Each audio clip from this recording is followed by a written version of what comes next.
Sa halip na Chinese New Year, trahedya ang sumalubong sa dalawang kasambahay na hindi na nakalabas pa sa sunog na sumiklab sa isang condo unit sa Binondo. Batay sa investigasyon, lumalabas na nagmula ang apoy sa mismong kwarto ng mga biktima. Magbabalita si Boy Gonzales.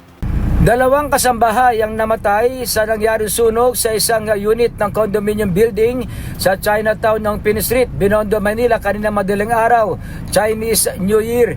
Ito ang kinumpirma ni Fire Senior Inspector Cesar Mabante ng Manila Bureau of Fire Protection.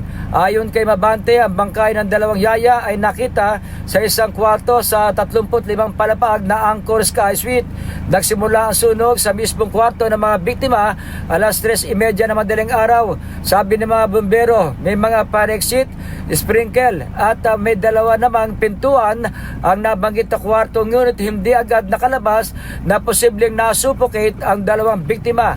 Matapos ang higit isang oras ay naapula na ang sunog na umabot lamang sa unang alarma.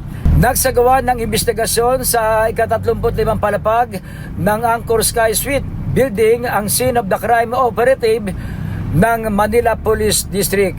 Para sa MBC TV Network News, ito si Boy Gonzales, una sa Pilipinas, una sa Pilipino.